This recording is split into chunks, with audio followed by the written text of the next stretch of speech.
ಸುಜಿತ್ ಮಾಡೂರು ಉಚ್ಚಾಟನೆ ಹಿಂಪಡೆಯಲು ದೈವಕ್ಕೆ ಪ್ರಾರ್ಥನೆ. ಬಿಜೆಪಿ ಮುಖಂಡರಿಗೆ ಸದ್ಬುದ್ಧಿ ನೀಡುವಂತೆ ಗ್ರಾಮಸ್ಥರ ಮೊರೆ. ಉಳ್ಳಾಲ ತಾಲೂಕಿನ ಬಲ್ಯಬಾಳಿಕೆ ಅರಸು ಮಂಜುನಾಥ ದೈವಸ್ಥಾನದ ಸನ್ನಿಧಿಯಲ್ಲಿ ಗ್ರಾಮಸ್ಥರು ಸುಜಿತ್ ಮಾಡೂರು ಪರವಾಗಿ ಸಾಮೂಹಿಕ ಪ್ರಾರ್ಥನೆ ಸಲ್ಲಿಸಿದ್ದಾರೆ.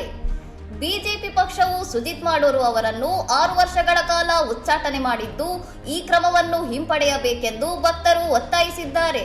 ಪಕ್ಷದ ರಾಜ್ಯ ಹಾಗೂ ಜಿಲ್ಲಾ ಮಟ್ಟದ ಮುಖಂಡರಿಗೆ ಸುಜಿತ್ ಅವರ ಮಹತ್ವ ತಿಳಿಯುವಂತಾಗಲಿ ಮತ್ತು ಅವರಿಗೆ ಸದ್ಬುದ್ಧಿ ಬರಲಿ ಎಂದು ದೈವದ ಮುಂದೆ ಪ್ರಾರ್ಥಿಸಲಾಯಿತು. ಬಿಜೆಪಿ ಬೂತ್ ಅಧ್ಯಕ್ಷ ಪುರುಷೋತ್ತಮ ಗಟ್ಟಿ ಸೇರಿದಂತೆ ನೂರಾರು ಗ್ರಾಮಸ್ಥರು ಈ ಸಂದರ್ಭದಲ್ಲಿ ಭಾಗವಹಿಸಿ ಸುಜಿತ್ ಅವರಿಗೆ ನ್ಯಾಯ ಸಿಗಲಿ ಎಂದು ಭಕ್ತಿಭಾವದಿಂದ ಆಶಿಸಿದರು. ರಾಜಕೀಯ ನಿರ್ಧಾರಗಳ ವಿರುದ್ಧ ನ್ಯಾಯಕ್ಕಾಗಿ ಗ್ರಾಮಸ್ಥರು ದೈವದ ಮೊರೆ ಹೋಗಿರುವುದು ಈಗ ಕರಾವಳಿ ಭಾಗದಲ್ಲಿ ಭಾರೀ ಚರ್ಚೆಗೆ ಕಾರಣವಾಗಿದೆ. ಇನ್ನಷ್ಟು ಸುದ್ದಿಗಳಿಗಾಗಿ ನೋಡ್ತಾ ಇರಿ ಸೌರಂ ಟಿವಿ.